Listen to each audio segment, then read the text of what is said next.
Bienvenue dans Tendance Inno, votre rendez-vous pour explorer les technologies émergentes présentées par DocaPost, le référent français de la confiance numérique. Je suis Marine Adato, cofondatrice de WAGMI Trends et j'ai le plaisir d'être accompagnée par Olivier Senot, directeur de l'innovation chez DocaPost. Dans ce podcast, nous vous emmenons à la rencontre des innovateurs et des créateurs qui redéfinissent notre monde numérique. Que votre curiosité vous porte vers le Web3, l'IA ou toute autre technologie émergente, vous êtes au bon endroit. Préparez-vous à une dose d'inspiration et d'information. Au programme, des découvertes, des défis et des solutions innovantes. Alors branchez vos écouteurs, ouvrez votre esprit et plongez avec nous dans l'univers de Tendance Inno.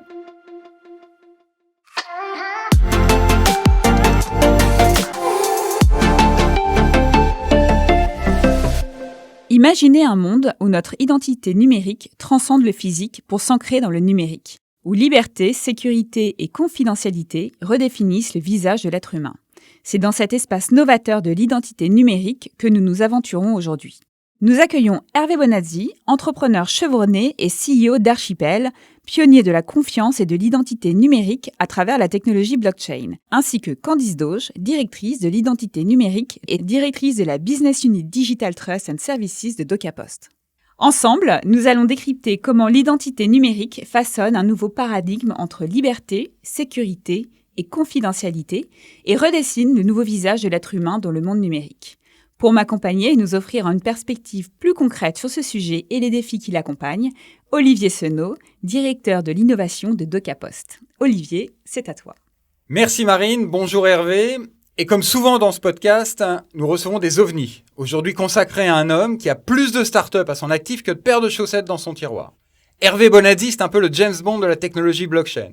Avec son smoking numérique et son martini de données cryptées, il dirige Archipel avec la mission de sauver le monde. De sauver le monde du Far West numérique en luttant contre la fraude et le blanchiment d'argent. Et demain, de l'usurpation d'identité. Expert reconnu de la blockchain et des actifs numériques, et 5 startups à ton actif, Hervé, nous écoutons ta vision de l'avenir de la blockchain. Alors, pour rentrer dans le vif du sujet et mieux en comprendre les enjeux, je vous propose un quiz sur l'identité numérique. Est-ce que vous êtes prêts ? On est prêt. On est prêt. Première question, quel pourcentage de Français estiment qu'ils pourraient améliorer la protection de leurs données personnelles ? 20%, 45%, 35% ou 60% ? Moi, 20%. Je dirais la moitié, près de la moitié, 45%. 45%. Bravo Hervé. Selon une enquête Okta Security et de Co-Marketing News, près de la moitié des Français sont conscients de la nécessité de mieux sécuriser leurs données en ligne. Quelque chose à ajouter Hervé ? Ça me paraît très encourageant de penser qu'enfin, les gens ont compris que leurs données en ligne sont importantes, sont en danger et qu'il faut les protéger. On continue avec la deuxième question. Quel pourcentage d'entreprises a déclaré avoir été victime d'au moins une fraude en 2022 ? 25%, 40%, 70% ou 57% ? Alors ça, c'est un chiffre que nous, qu'on utilise d'ailleurs dans nos présentations commerciales pour expliquer la fraude des entreprises. On dit toujours 2/3 des entreprises. Je crois que c'est ça. Donc tes chiffres, c'est quoi ? 57%. Je dirais, allez, 57 ou 70. Mon cœur balance, quoi. En tout cas, entre les deux, quoi. Olivier ? On connaît ce chiffre aussi, hélas, en termes de lutte contre la fraude. Donc, effectivement, on est aux 2/3, peut-être un peu moins, 60% ou 57%.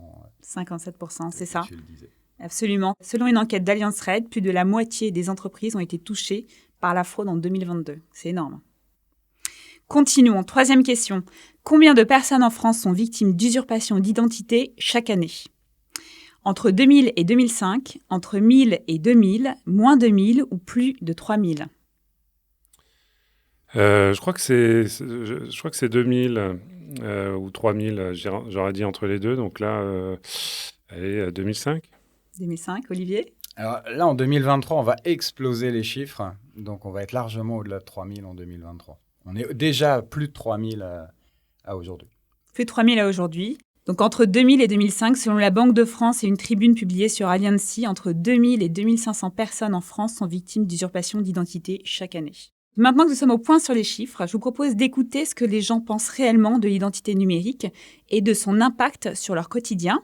Nous sommes allés à leur rencontre et leur avons demandé leur point de vue sur ce sujet. Est-ce que tu fais attention à ton identité numérique ? Pas trop en réalité, mais j'ai bien conscience que je devrais m'en occuper beaucoup plus et m'en préoccuper. Oui, je pense que j'y fais attention dans le sens où c'est des données, depuis qu'on est petit, on nous dit que c'est des données qui peuvent être divulguées à tout moment, qui peuvent être visibles par n'importe qui, par nos futurs recruteurs, etc. Je pense qu'on est pas mal sensibilisés à ça, nous, notre génération, plus que celle, par exemple, de nos parents, qui n'ont pas grandi avec ça. C'est simplement, j'ai juste séparé vie pro et vie perso, quoi. C'est tout ? C'est juste ça. Et est-ce que tu as déjà connu une usurpation d'identité en ligne ? Jamais. Alors non, je n'ai pas encore connu. D'ailleurs, le fait que je dise encore, c'est assez révélateur du fait que c'est quelque chose qui, je pense, est assez récurrent. Et dans mon entourage, c'est déjà arrivé. Et moi, personnellement, non. J'ai eu des alertes, mais sans que ce soit pour autant bien aggravé, quoi. Penses-tu que les entreprises protègent bien ton identité numérique ? Alors je pense que les entreprises vont bien s'en occuper si elles sont confrontées à un problème. Elles vont plutôt avoir le côté d'aller éteindre l'incendie plutôt qu'avant qu'il ne se déclenche. Je ne pense pas que les entreprises protègent bien mon identité numérique et je serais ravie d'avoir l'avis d'experts là-dessus. Non, moi je pense que c'est quelque chose qui est devenu totalement monétisé, commercialisé, en acceptant les cookies ou autres conditions générales d'utilisation. On les vend d'une certaine manière. La boîte pour laquelle je bosse, éventuellement un peu à l'excès, quoi. Alors, vos réactions ? Hervé ? Très intéressant. C'est bien que les jeunes générations commencent à prendre conscience, et ça, on s'en rend compte, et ça ressort dans ce micro-trottoir. C'est heureux. Et que les entreprises aussi. Mais en fait, je pense que personne ne sait comment faire, en fait, devant ce problème, et quels outils ils ont à leur disposition. Et c'est là qu'on va essayer d'y répondre, notamment avec l'identité décentralisée. Ok. Olivier, une réaction ? On voit bien que et là aussi, il y a un petit manque d'acculturation. Il y a une différence entre identité numérique et cookies, entre données personnelles et identité numérique. C'est pas tout à fait la même chose. Et on ne peut pas, par exemple, se servir de cookies pour usurper l'identité, alors qu'on a d'autres techniques pour faire de l'usurpation d'identité. Donc c'est très intéressant de voir aussi qu'il y a un effort pédagogique à faire pour expliquer et les données personnelles et l'identité. Quelles sont les différences entre les deux ? Eh bien, rentrons dans la pédagogie. Hervé, peux-tu nous expliquer comment Archipel contribue à renforcer la confiance numérique en Europe, et notamment en matière d'identité numérique ? Oui, alors chez Archipel, nous fournissons l'infrastructure et les services d'identité décentralisée qui permettent à toute organisation de déployer et d'utiliser facilement des portefeuilles d'identité numérique basés sur blockchain. Alors, qu'est-ce que c'est l'identité décentralisée ? On l'appelle aussi Self-Sovereign Identity en anglais. C'est plus parlant. Et selon moi, c'est clairement l'avenir des identités numériques. Cela permet de remettre le contrôle total des données d'identité aux mains des individus plutôt qu'aux organisations. Ok, donc concrètement, ça donne quoi ?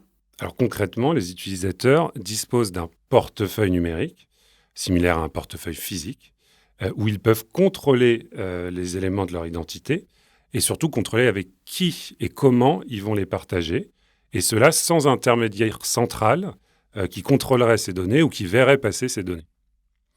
Les utilisateurs peuvent donc prouver leur identité ou d'autres données personnelles, par exemple leur qualification, leur diplôme, ou l'authenticité de certains documents, sans avoir finalement à exposer toutes les informations ou à transmettre le document dans son ensemble. Donc c'est un changement de paradigme par rapport au système centralisé actuel, où toutes les données sont stockées sur des serveurs d'entreprise ou de gouvernement, ce qui les rend finalement vulnérables à des violations de données ou au pire à de la surveillance de masse indésirable par des gouvernements qui seraient totalitaires. Alors, ce qui n'est pas le cas en Europe, mais on sait qu'en Chine, par exemple, c'est totalement le cas. Alors, en Europe, du coup, il va y avoir l'adoption prochaine du règlement IDAS 2. C'est un règlement sur l'identité numérique et la confiance numérique. Et grâce à cela, l'identité décentralisée va contribuer à créer un écosystème numérique plus sûr en Europe, où les transactions et les interactions vont réellement être sécurisées et privées. Cela pourra aussi faciliter l'interopérabilité de la vérification d'identité à travers les frontières, encourager l'inclusion numérique et supporter un marché unique numérique en Europe, en fournissant une méthode d'authentification uniforme et reconnue dans tous les États membres de l'Union. Et alors, comment est-ce que tu envisages l'avenir de l'identité numérique décentralisée ? C'est-à-dire, quel impact cela pourrait-il avoir sur la gestion des données personnelles selon toi ? Alors déjà, il faut réfléchir aujourd'hui, chaque fois que vous vous inscrivez à une nouvelle application, un nouveau service en ligne, on vous demande de fournir un tas d'informations personnelles, votre nom, prénom, adresse email, adresse, date de naissance, mais parfois aussi d'uploader certains documents vous concernant. Et ça peut être des documents officiels que vous allez finalement transmettre. Qui sait ce qui arrive à ces données, à ces documents, une fois que vous avez appuyé sur le bouton « Transmettre ».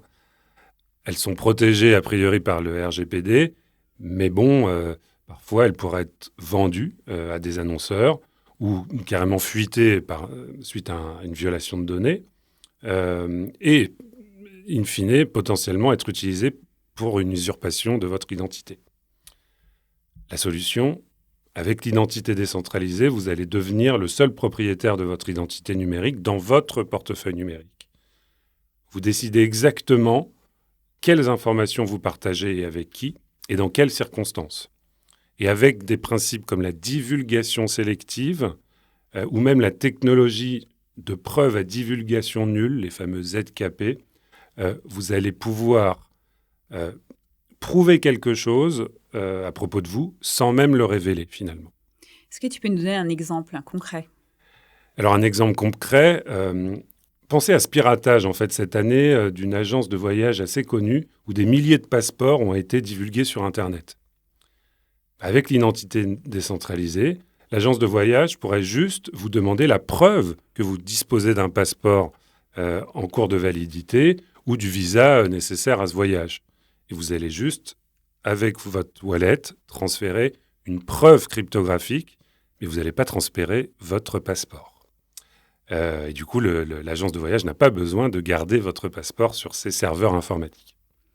Cela réduit considérablement le risque de vol d'identité et de fraude, qu'il y a finalement moins de copies de vos données en ligne sur plein de serveurs. Donc l'avenir de l'identité décentralisée semble très prometteur. Les cas d'usage sont infinis. On peut citer la preuve de majorité, les diplômes, les données de santé, les qualifications professionnelles et des relations de conformité bancaire, de conformité client-fournisseur et donc de données d'entreprise aussi, pas seulement de données d'individus, mais de données d'entreprise. Donc toutes ces interactions entre entreprises, individus ou même objets connectés nécessitent des données authentiques et vérifiables. Et finalement, ces données pourront être vérifiées et vérifiables grâce à l'identité décentralisée, grâce à la blockchain. Donc on peut anticiper un monde numérique plus sûr, où les utilisateurs vont pouvoir interagir en ligne avec plus de confiance, sans risque de fraude. L'identité décentralisée permet enfin de démocratiser l'accès aux services en ligne, en permettant à ceux qui n'ont pas d'identité gouvernementale, c'est le cas dans certains pays d'Afrique, par exemple, où finalement il n'y a pas même d'identité, de preuve d'identité physique, de carte d'identité.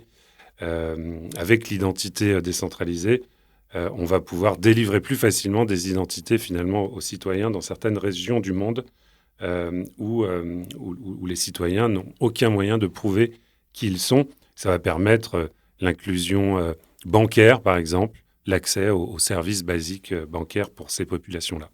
Hervé, tu es très impliqué dans la blockchain et les cryptoactifs. Explique-nous comment ces technologies peuvent servir à sécuriser notre identité numérique. Oui, alors pour rappel, la blockchain est simplement un registre distribué, open source, transparent, immuable et résistant à la falsification. Donc la technologie blockchain permet donc de créer des écosystèmes de confiance qui ne dépendent pas d'une seule autorité centrale.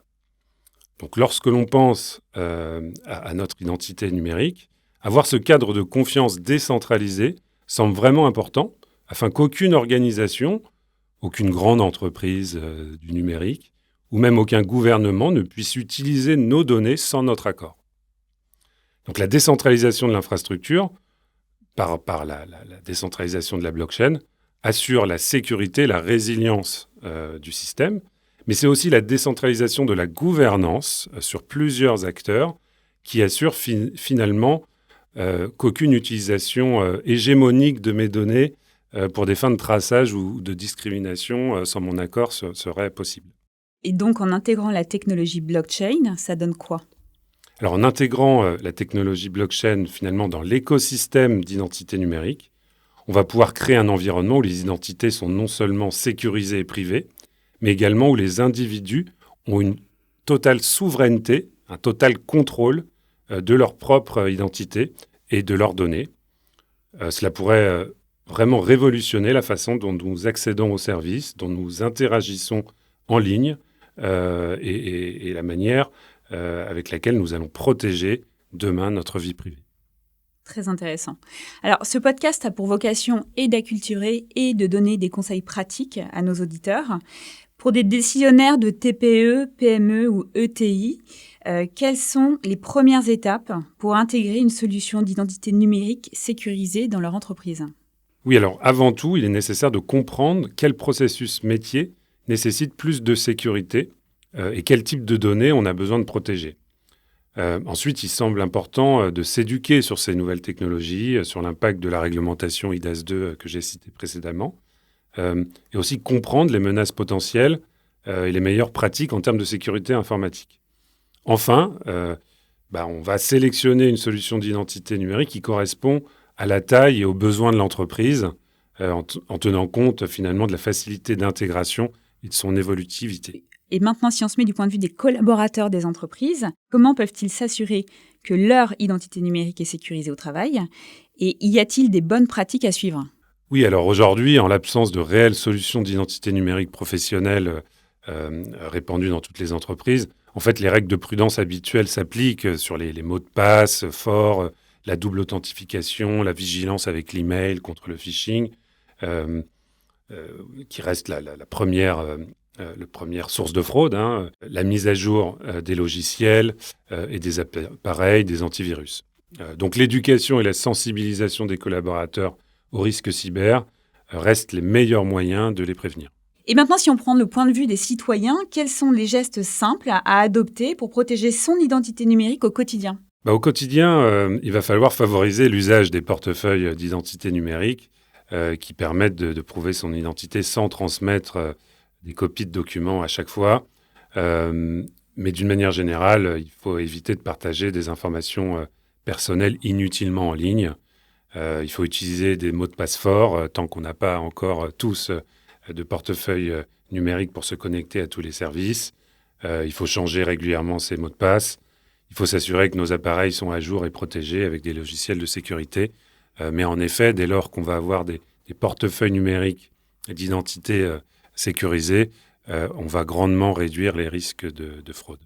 Alors, les mots de passe forts, juste, je rebondis là-dessus. Est-ce que c'est très compliqué de trouver à chaque fois des mots de passe forts et de s'en souvenir et de les avoir. On a tous plein de mots de passe partout. Est-ce que tu as un conseil, un tip, quelque chose pour chaque personne qui aujourd'hui a énormément de mots de passe ou ne sait pas comment faire ses mots de passe ? Alors, les portefeuilles d'identité numérique permettront de s'affranchir des mots de passe et on se connectera sur les sites avec son portefeuille. Le futur, en fait, c'est le futur qui vient du Web 3, c'est Connect Wallet, à la place de saisir un login et un mot de passe. Mais en attendant cette révolution, mon meilleur conseil, c'est finalement d'utiliser un logiciel de gestion de mots de passe qui génère des mots de passe forts à votre place, qui les stocke de manière sécurisée, qui vous permettent d'aller les chercher pour les utiliser. Donc, en attendant, utilisons des logiciels de gestion de mots de passe et puis adoptons tous très vite des portefeuilles d'identité numérique pour se connecter sur les sites. Très bien, adoptons. Olivier, des conseils pour les citoyens ? Alors pour les citoyens aujourd'hui, et avant l'avènement des portefeuilles numériques qui permettront de s'identifier sans donner son identité, il y a une expérience très simple que vous pouvez faire simplement pour la prise de conscience. La prochaine fois que vous tombez sur un cookie wall, au lieu de cliquer sur OK, pour matérialiser la quantité de données personnelles qui vont être transmises aux partenaires, eh bien vous cliquez sur Manage et vous allez voir apparaître la liste des partenaires à qui vos données personnelles, vos données de navigation et vos données comportementales vont être transmises aux partenaires. Et il n'est pas rare de trouver des cookie walls avec 5 à 10 000 partenaires qui vont récupérer toute l'information de votre navigation sur ce site Internet. La deuxième chose, c'est que vous pouvez vous référer au guide d'hygiène cyber qui est édité par l'ANSSI et par Cybermalveillance. N'hésitez pas à aller le consulter, à regarder et à appliquer les conseils qui sont donnés à l'intérieur. Merci Olivier. Candice, peux-tu nous éclairer sur comment chez DocaPost vous êtes véritablement moteur sur le concept d'identité numérique et comment vos actions ont un impact sur la société ? Bonjour Marine, bonjour Hervé, ravi d'être là et d'être avec vous. Alors chez DocaPost, nous avons été précurseurs en identité numérique et on a joué un vrai rôle de pionnier. C'est-à-dire qu'on a montré finalement un petit peu la voie sur ce marché de l'identité numérique, puisque déjà nous avons été les premiers, il y a 4 ans, à avoir été certifiés par l'ANSSI, qui est l'Agence nationale de sécurité informatique, pour notre service, l'identité numérique La Poste. C'est donc 4 ans d'avance que nous avons sur le marché et ces 4 ans d'avance nous ont servi à évangéliser les administrations, les entreprises sur les risques de fraude, les risques d'usurpation d'identité et aussi d'évangéliser auprès des citoyens qui petit à petit, et d'ores et déjà, il y en a 4 millions qui l'utilisent comme hygiène numérique pour se connecter à l'ensemble de leurs services du quotidien. Donc on voit que l'identité numérique La Poste a été diffusée par nos chargés de clientèle et puis a été aussi proposée par l'ensemble des technologies que nous avons chez DocaPost. Nous avons été pionniers aussi puisque nous avons été la première lettre recommandée électronique avec AR24 à utiliser des technologies de comparaison faciale pour vérifier l'identité des personnes. Aujourd'hui, grâce à cela, grâce à cette avance, nous venons d'être certifiés par l'ANSSI également sur ce dispositif dit preuve de vérification d'identité à distance. Et enfin, nous restons pionniers, toujours à la pointe de l'innovation, puisque nous avons intégré un certain nombre de technologies d'intelligence artificielle à notre plateforme ID 360, et cela permet vraiment de rester à l'état de l'art de la menace, notamment sur la fraude et l'usurpation d'identité, puisque comme vous le savez, les escrocs et les personnes se sophistiquent de plus en plus sur Internet, et à nous de faire évoluer en permanence nos plateformes et nos technologies pour contrer cette menace. Alors vous allez me dire, ces technos mises bout à bout, ça reste de la technologie, mais on voit qu'elles ont un effet et un impact immédiat sur la société et les citoyens au quotidien. On les protège déjà sur Internet, et notamment, comme on le disait, sur l'usurpation d'identité. Il faut voir, et notamment avec la crise sanitaire qui a eu lieu, il y a eu toute une vague de numérisation qui a eu lieu, qui s'est fait un peu à marche forcée avec toutes les démarches qui étaient avant disponibles plutôt en papier, plutôt en guichet, qui se sont révélées accessibles sur Internet. Donc ça a rendu les choses extrêmement plus simples, mais ça nous a tous aussi exposés de manière très très importante à des risques sur Internet, et notamment de récupération de nos RIB, de nos informations d'identité, nos informations confidentielles. Et ça, nos solutions d'identité numérique, qu'elles soient réutilisables ou non, permettent vraiment d'y répondre. Et je pense que là, c'est une conscience maintenant collective qu'il est important de se protéger sur Internet. Et ça permet aussi, et ça c'est plus récent, c'est ce que nous avons travaillé sur cette fin d'année 2023, de contrôler des accès, et notamment pour protéger des populations en particulier, et je pense notamment aux jeunes. Nous avons travaillé sur des solutions d'identité numérique de preuve de majorité. Aujourd'hui, pour accéder à des sites pour adultes et notamment les contenus pornographiques, il faut savoir que il suffit juste de cliquer sur un bouton « J'ai plus de 18 ans ». Une étude assez récente de l'Arcom a montré que un jeune garçon de moins de 13 ans sur 2 accédait 1 heure par mois à du contenu pornographique, ce qui peut paraître quand même assez énorme. Et donc, il y a une conscience collective sur le fait qu'il faut contrôler ces accès et en même temps permettre à ceux qui ont droit d'y accéder d'aller sur Internet comme bon leur semble. Donc nous avons réussi, on peut le dire, le double défi du double anonymat, c'est-à-dire de protéger les internautes dans leur consommation d'Internet, quelle qu'elle soit, en même temps protéger nos enfants de contenus qui ne leur sont pas destinés.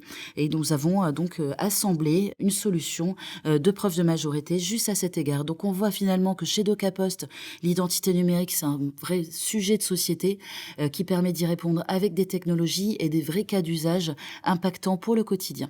Merci Candice. Merci. Maintenant, Olivier va nous ouvrir les chakras de la réflexion. Olivier, c'est à toi. Merci Marine. Quelle perspective, hein. Imaginez un monde où l'identité serait unique, serait fiable et dont on n'aurait pas à craindre qu'elle fût utilisée comme les autres informations de notre vie privée à des fins malveillantes. Lourde mission pour notre icône du vodka martini au shaker et pas à la cuillère. Et quelles armes pour la mener. Et si on prend un peu de hauteur et qu'on revient dans l'histoire, l'identité et notre rapport à elle a beaucoup évolué au fil des siècles. Du moyen d'identification de la tribu de provenance d'un inconnu, en le replaçant au centre d'une cartographie familiale commune, aux témoignages oraux accompagnés de signes distinctifs du XVIIe et XVIIIe siècle au sein du Royaume de France, avant d'arriver en 1720 au premier papier d'identité, sous forme de registre hôtelier, de lettres de naturalité, ouvrant la voie à l'un des plus importants, le passeport, mais qui était à l'époque destiné aux marchandises. Alors en France, la première carte d'identité est née en 1921 par le truchement du préfet de la Seine, engendrant bien malgré lui la naissance des premiers faussaires. Mais Homo numericus oblige, exit le papier est mort, vive le papier, pourrait-on entonner en guise de bienvenue à l'avènement de sa majesté l'identité numérique et sa cohorte de déclinaison. Une révolution pour les faussaires, devenus hackers et mondialisation oblige, devenu phénomène planétaire dont il faut se prémunir. En dégainant la blockchain, notre agent en smoking apporte un moyen efficace de lutte contre la fraude, car le point est bien celui de ne pas être vulnérable dans le monde numérique. Mais s'identifier dans le monde numérique remet aussi en cause une philosophie contemporaine de l'anonymat, d'Internet, on en a parlé, soulevant des cris d'orfraie des défenseurs des libertés, dont l'absence d'identité permet une liberté d'expression salvatrice tout en offrant une autoroute royale aux trolls de tout poil. La technologie blockchain offre une réponse à ce paradoxe, s'identifier sans dévoiler son identité. Moneypenny serait sans doute une fois de plus subjuguée, mais au fond nous pouvons aussi poser une question vieille de plusieurs siècles, éclairée par les nouveaux atours du numérique. Qu'est-ce que l'identité ? Vous avez 4 heures. Merci à tous les 3 d'avoir partagé vos connaissances et vos points de vue. Hervé, j'ai été ravie de rencontrer le James Bond de l'identité numérique. Belle journée à vous. Et voilà, chers auditeurs, c'est tout pour cet épisode de Tendance Inno. Un grand merci pour votre écoute. Nous espérons que vous avez trouvé cette discussion aussi enrichissante et inspirante que nous. N'oubliez pas de vous abonner pour ne manquer aucun de nos futurs épisodes. Vous pouvez retrouver Tendance Inno sur toutes les plateformes de podcast, YouTube et Dailymotion. Si vous aimez ce podcast, faites-le nous savoir et aidez-nous à le faire connaître grâce à vos commentaires et à vos partages. Pour plus de contenu sur les technologies émergentes, suivez-nous sur les réseaux sociaux de DocaPost et de WAGMI Trends. À bientôt pour un nouvel épisode placé sous le signe de la tech, du Web3 et de l'innovation. D'ici là, continuez à explorer, à innover et à créer.